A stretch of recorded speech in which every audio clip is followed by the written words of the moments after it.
Hai, halo, gue Dojep. Di video kali ini gue bakal sharing mengenai macam-macam jenis kulit. Macam sama jenis beda nggak sih artinya? Katakanlah ya, beda ya. Macam-macam jenis kulit, ya. Jadi video ini wajib kalian tonton sampai habis. Kenapa? Karena sebelum kalian membeli dan mencoba produk skincare apapun, dasarnya kalian harus tahu dulu jenis kulit wajah kalian itu apa. Karena ini yang akan jadi juru kunci yang akan membuat produk skincare yang akan kalian coba ini bekerja dengan maksimal dan tentu saja akan memberikan hasil yang sesuai dengan ekspektasi lo selama ini. Jadi please, tonton video ini sampai habis. Tapi juga perlu diperhatikan apa yang akan gue sampaikan di sini sifatnya personal alias menurut gue pribadi. Walaupun demikian gue tetap berusaha untuk belajar mengenai skincare, entah itu lewat baca buku, visit website. Salah satu yang gue kunjungi dan yang gue rekomendasikan adalah lovemufin.com. It's about beauty and science. Dan tentu saja gue juga nonton banyak video dari mereka ahlinya seperti dermatologist, esthetician, atau bahkan mereka yang dianggap sebagai skincare gurus. Cuman tetap saja ya, pada akhirnya ya ini opini gue dari apa yang gue pelajari, oke? Dan silahkan untuk subscribe terlebih dahulu channel YouTube ini, jadi ketika dianggap ada informasi, informasinya bisa sampai ke lebih banyak orang, dan itu artinya mudah-mudahan manfaatnya pun bisa dirasakan oleh lebih banyak orang. Oke, jadi kita masuk ke poin utamanya, ke pembahasannya. Nah, untuk jenis kulit sendiri ini ada 5. What? Dulu 5 bukannya 4 ya? Ada 5. Beda sendiri nggak apa-apa kan gue lebihin.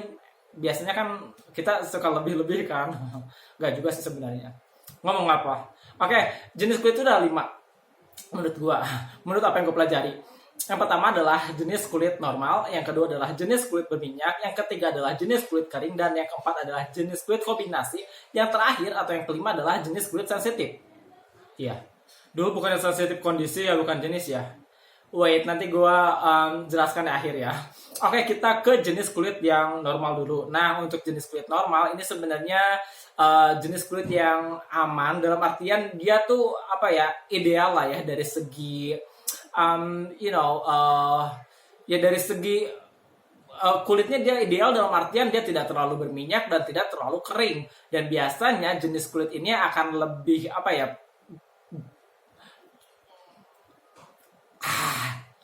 sisi positifnya adalah dia bisa mencoba banyak produk. Artinya dia bisa pakai produk yang ditujukan untuk kulit yang cenderung kering, atau bisa coba produk yang ditujukan untuk kulit yang cenderung berminyak.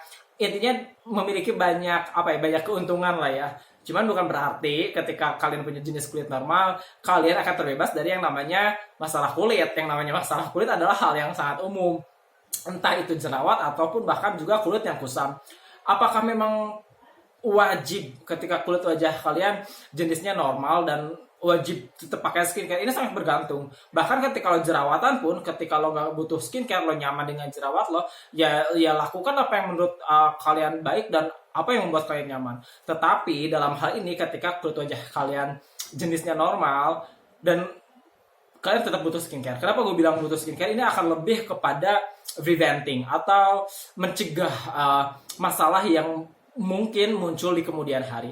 Katakanlah mungkin sekarang jenis kulit wajah lo normal, lo nggak jerawatan, nggak kusam juga, tapi 5 atau 10 tahun kemudian, siapa yang tahu, bisa jadi kalian akan memiliki lebih banyak kerutan daripada teman kalian yang sekarang mungkin dia punya masalah kulit, tetapi kulitnya dirawat menggunakan produk skincare yang baik. Di 5 atau 10 tahun kemudian atau di waktu yang bersamaan, bisa jadi teman lo ini memiliki lebih sedikit keriput dibanding lo yang dulu kulitnya baik-baik aja.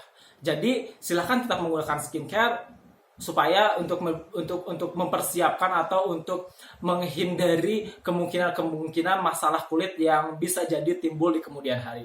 Nah, untuk jenis kulit yang kedua adalah berminyak. Ini menyebalkan. Karena gue juga pernah kulit wajah gue berminyak dan percaya atau enggak, bahkan pagi bangun tidur itu kulit wajah gue sangat berminyak dan sampai ke sarung bantal. Yes. Ditambah lagi biasanya jenis kulit ini akan lebih mudah bermasalah, akan lebih mudah berjerawat karena produksi minyak berlebih. Di sini dia bisa menjadi salah satu faktor yang dapat menyumbat pori-pori, dan ketika pori-pori tersumbat maka kulit wajah lo akan berjerawat atau bahkan juga munculnya komedo. Dan nggak jarang juga kondisi seperti ini biasanya kulitnya akan mudah kusam juga. Bahkan ya ketika kita udah cuci muka pakai sabun wajah, 1 atau 2 jam kemudian nggak jarang juga kulit wajah kita akan berminyak lagi. Belum lagi misalkan ditambah pakai produk pelembab yang nggak sesuai, artinya produk pelembabnya nggak bersifat matte. Ya kulit wajah lo akan menjadi sangat berminyak, bisa jadi kilang minyak.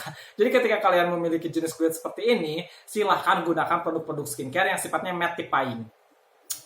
Yang sifatnya dapat mengangkat kelebihan minyak dan dapat mengontrol produksi minyak berlebih itu sendiri supaya kulit wajah lo menjadi lebih fresh. Nah, biasanya kulit wajah seperti ini dia akan berminyak di seluruh permukaan kulit dan dia akan terlihat lebih kilap. Cuman bagusnya, sisi positifnya adalah bahwa jenis kulit ini biasanya orangnya itu akan terlihat lebih atau akan lebih awet muda. Kenapa demikian? Karena kan sebenarnya minyak sendiri kan untuk melembabkan kulit. Nah, ketika kulit wajah kita lembab, otomatis kulit wajah kita akan lebih sehat, akan jauh lebih sehat. Dan ini akan membuat kulit kita terlihat lebih bounce atau terasa lebih bounce, lebih kenyal. Dan ya of course, ketika kulit wajah kita lebih kenyal akan tidak mudah untuk menjadi berkerut, tidak mudah untuk timbulnya garis-garis halus. Ini berbeda dengan poin yang ketiga, yaitu adalah pemilik jenis kulit kering. Biasanya jenis kulit kering ini kebalikan daripada si berminyak. Biasanya kulit berminyak kan penampakan pori-porinya akan lebih besar. Untuk jenis kulit yang kering biasanya penampakan pori-porinya akan lebih kecil dan secara tekstur biasanya akan lebih lembut. Dalam artian yaitu dia kan tidak banyak memproduksi minyak di kulit wajah. Buruknya adalah biasanya kulit wajah seperti ini dia akan lebih mudah teriritasi, bahkan juga cenderung kering dan ditandai dengan dry patches. Dry patches itu Dry patches itu mengeletek, intinya dry patches ya. Kulit wajah lo itu kayak terkelupas ya, kulit wajah lo seperti terkelupas dan biasanya juga ada sensasi gatal-gatal. Nah, ketika kalian memiliki kulit seperti ini, silahkan gunakan pelembab setiap kalian membutuhkannya. Di samping itu juga hal yang paling murah, hal yang paling mudah adalah kalian bisa dengan mengkonsumsi atau minum air putih cukup setiap hari. Percaya sama gue bahwa dengan meminum air putih cukup setiap hari ini akan sangat membantu kondisi kulit wajah lo secara general, secara umum. Cuman ya terutama kulit wajah yang kering. Karena dengan kita meminum air yang cukup itu akan memberikan hidrasi ke seluruh tubuh kita, termasuk juga kulit wajah kita. Tetapi mungkin ini tidak akan langsung terlihat efeknya. Artinya ketika lo minum terus kulit wajah lo jadi langsung lembab, enggak. Tapi setidaknya dia akan memberikan hidrasi di kulit wajah lo. Ketika lo ngerasa butuh, silahkan gunakan pelembab. Jadi kan kalau kulit wajah lo kering nih, lo pakai pelembab, otomatis si pelembabnya langsung akan ke titik atau ke titik yang disasarnya. Jadi ketika kulit yang kering di muka, ya pakein di muka, jadi kulit wajah kalian akan menjadi lebih lembab. Yang karena ketika kalian tidak melakukan hal-hal untuk mencegah hal yang lebih buruk di kemudian hari, kulit wajah kering ini biasanya akan lebih mudah munculnya tanda-tanda penuaan. Beda sama si berminyak. Kalau karena dia kan kondisinya kering ya, bisa jadi kolagen kulit wajah lo yang seperti ini, yang tadinya harusnya tetap gini, karena dia kehilangan kelembabannya bisa jadi gini. Nah, ini bisa dianggap sebagai munculnya tanda-tanda atau tanda-tanda penuaan dini lah ya, yaitu kerutan ataupun mungkin garis halus. Jadi silahkan gunakan pelembab dan juga itu dia, minum air putih cukup setiap hari. Yang keempat adalah jenis kulit kombinasi. Seperti namanya kombinasi, artinya kombinasi antara normal, berminyak, atau bahkan juga kering. Ini bisa dianggap complicated. Kenapa gue bilang complicated? Karena mungkin akan menyulitkan kita untuk kita pakainya produk apa sih? Yang untuk berminyak atau untuk yang kulit? Karena pada dasarnya kulit wajah kalian memiliki kedua jenis tersebut. Nah, biasanya jenis kulit seperti ini akan ditandai dengan berminyak di beberapa bagian, yaitu adalah di T-zone. T-zone itu seperti ini, yaitu adalah di dahi, di hidung, dan juga di dagu. Dan daerah zona lainnya, atau sisi lainnya, katakanlah di bagian pipi, itu biasanya akan normal atau akan lebih kering. Nah, ini mengingatkan gue dengan salah satu metode masker yang digunakan oleh orang Korea, yaitu mereka menggunakan dua jenis masker dalam satu waktu bersamaan. Jadi kalian pakai clay mask. Clay mask adalah jenis masker yang ditujukan untuk mengangkat kelebihan minyak. Jadi mereka pakai clay mask di T-zone, dan di daerah lainnya, di zona lainnya mereka menggunakan hydrating mask atau masker yang dapat melembabkan. Jadi ketika kalian beres menggunakan proses masker ini, kulit wajah kalian akan terasa lebih nyaman dan kalian of course akan merasa lebih baik. Artinya kulit wajah kalian yang tadinya di tijonnya berminyak jadi lebih normal, yang tadinya kering menjadi lebih lembab. Intinya jadi lebih enak aja sih.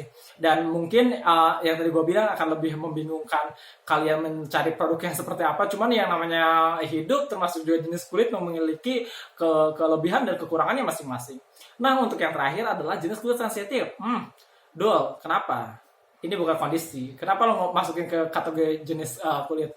Sebenarnya dari gue kan belajar nggak cuma dari satu sumber ya. Nah, dari satu sumber yang gue pelajari bahwa bahwa sensitif ini bisa masuk ke dalam 2 kategori. Dia bisa masuk kategori jenis kulit, bisa masuk ke dalam kategori kondisi kulit.